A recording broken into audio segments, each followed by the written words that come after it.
आखाती देशात सुरू असलेल्या युद्धामुळे संपूर्ण जगावरती एक वेगळं संकट आलं आहे. तसंच संकट भारतावर देखील आलं आहे. डिझेल, पेट्रोल आणि गॅस आता मिळणं थोडं कठीण झालं आहे.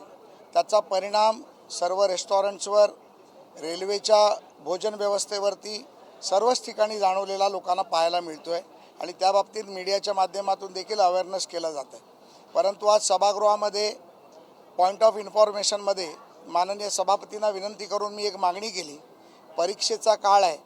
जे आमचे समाज कल्याणची वसतिगृह आहेत, आदिवासी शाळेची वसतिगृह आहेत, महिला बाल कल्याणची वसतिगृह आहेत, मराठा समाजाची वसतिगृह आहेत, त्या वसतिगृहांमध्ये मुलांना परीक्षेच्या काळात जेवणाची व्यवस्था होत नाही अशा अनेक तक्रारी माझ्याकडे आल्या.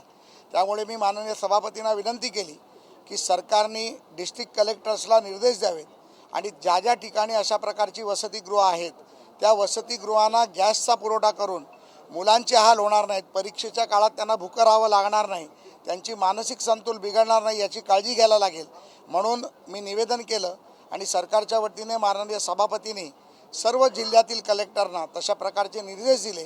त्यामुळे सरकारने उचललेले योग्य पावलामुळे आमच्या वसतिगृहातील भगिनींना, आमच्या मुलींना, लेकरांना आता कुठल्याही प्रकारचा त्रास होणार नाही अशी मी अपेक्षा व्यक्त करतो. सिलेंडर साठेबाजीच्या बाबतीत देखील आम्ही सभागृहात प्रश्न उचलला.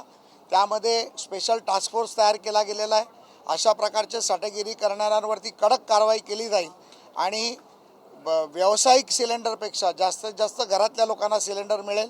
घरामध्ये प्रत्येकाला कुठल्याही प्रकारच्या सिलेंडरमुळे घरी जेवण झालं नाही अशी परिस्थिती निर्माण होणार नाही याची काळजी निश्चितपणे सरकार घेईल अशी आम्हाला खात्री आहे. धन्यवाद.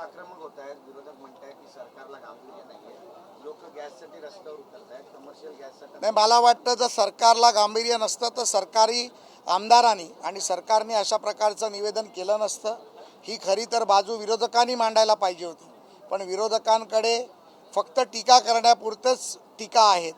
खरं ज्या पद्धतीमध्ये आपण ज्याला फर्म काम म्हणतो, जे ठोस काम म्हणतो, अशा प्रकारचं कुठलंही ठोस काम सभागृहात करायचं नाही.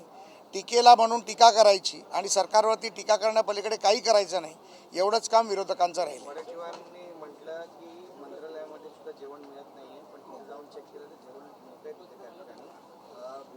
वडेट्टीवार साहेबांचा एक प्रॉब्लेम आहे की आता विरोधी पक्षनेतेपद गेल्यामुळे मीडियामध्ये थोडे कमी यायला मिळतं. त्यामुळे काहीतरी बोलून मीडियामध्ये काहीतरी मोठा बॉम्ब टाकल्याचा आवाका आणायचा आणि मीडियासमोर यायचंही त्यांचा स्वभाव आहे. मला वाटतं की ते त्यांना करत राहू दे. आपल्यासारखे चांगले पत्रकार जाऊन ज्याची शहानिशा करतात तेव्हा दूध का दूध, पाणी का पाणी जनतेसमोर येतं. सर, रायगडचा प्रश्न खूप महत्त्वाचा आहे. जिल्हा परिषदेमध्ये काल एक महत्त्वाची बैठक झाली बीजेपी आणि शिवसेनेमध्ये आणि हा वाद मिटला असं समजतं. बघा, भारतीय जनता पार्टी, शिवसेना आणि राष्ट्रवादी काँग्रेस पार्टी हे तीन पक्ष जरी वेगळे असले तरी ते एक पक्ष आहेत.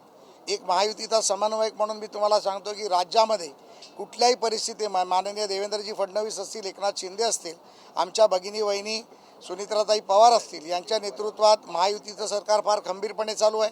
आठवले साहेबांच्या नेतृत्वात खंबीरपणे चालू आहे. त्यामुळे कुठेही वाद नाहीत. हे वाद म्हणजे लोकांनी पाण्याला काढलेले बुडबुडे आहेत. हे याची सत्यता ही शून्य आहे.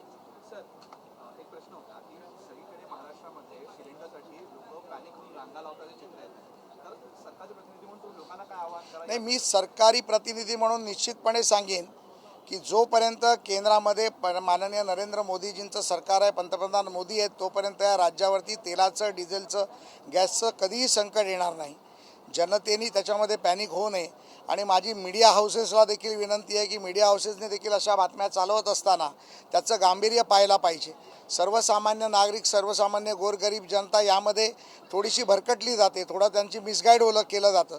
ते न करता मीडियाने देखील स्वतःहून अशा प्रकारच्या जाहिराती आपल्या अँकर्सना पुढे करून अशा प्रकारची निवेदनं ही आपण केली पाहिजेत आणि कुठल्याही प्रकारचं पॅनिक होण्याचं कारण नाही अशी माझी विनंती आहे. आणि सर्व जनतेला मी सांगतो आहे की सरकार तुमच्या मागे आहे आणि सरकार तुमच्या मागे खंबीरपणे उभे राहील. राज्यात देवाभाऊचं सरकार आहे, केंद्रात माननीय मोदीजींचं सरकार आहे. अशा कुठल्याही प्रकारच्या संकटाला तुमच्या मागे एक तुमचा भक्कम मोठा भाऊ म्हणून देवेंद्रजी उभा राहील हे मी महाराष्ट्राला सांगू शकतो.